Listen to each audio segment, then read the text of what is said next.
Assalomu alaykum, hurmatli kanalimiz kuzatuvchilari.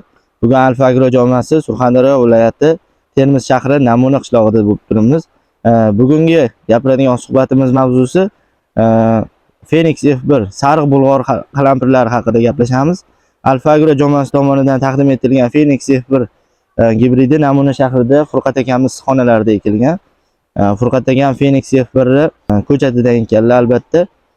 Hozirgi kunga mana 4-5 marta terim bo'lgan issiqxonaga keldik.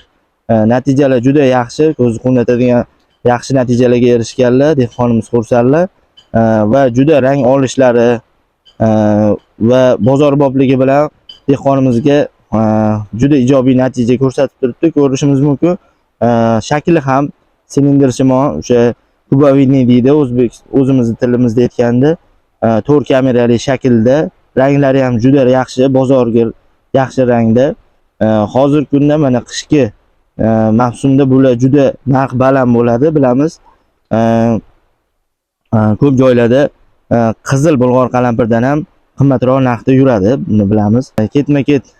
Ketma-ket deydi pishish jarayonida hozir ranglari juda yaxshi, bozorga chiqib turibdi. Hozir adashmasam 30 ming, 37 ming, 38 ming oxirgi marta bozor narxlarini ko'rgandik.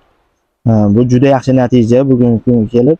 Kuzatib bilishimiz mumkin, bugun biz mana Surxondaryodamiz. Bilamizki, Surxondaryoda havo harorati nisbatan iliq bo'lgani uchun dehqonimiz juda katta sarf xarajatlar qilmagan holda mana Termizlar orqali ham issiqlikni ushlab turganlar, katta issiqlik bermaganlar, lekin shunga qaramasdan Phoenix F1 yaxshi natijalar ko'rsatib turibdi va paleylari sog'lom holatda. Kasallanish holatlarini kuzatmadik, ya'ni issiq sovuqlar bo'lganda virusli kasalliklar chalinish bo'ladi ko'p gibridlarda, lekin Phoenix F1da paleylar juda toza turibdi, gibrid kasalliklarga chalinish holatlari kuzatilmagan. Yana biz bilamizki, Namuna shahrida yerimiz tuproq emas, ko'proq qumdan iborat bo'lgani uchun hozir shu qumli sharoitda ham Phoenix F1 o'zini juda yaxshi ko'rsatmoqda. O'z vaqtida hosillarni berib, mana tugishlari tepalarigacha hosillarni ko'rib turibmiz. O'z vaqtida pishib yetilmoqda. Rang olishlari ham juda yaxshi. O'z vaqtida rang olib dehqonimizni xursand qilib kelmoqda. Va albatta tavsiya qilib qolamiz, sariq bulg'or qalampiri ekaman deb yurgan va sariq bulg'or qalampiri ishqibozlariga Phoenix F1 tavsiya qilib qolamiz ekishlarini.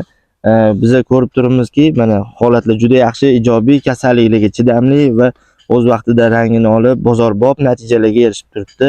Bu juda yaxshi natija. Ko'ring, tavsiya qilamiz Phoenix F1.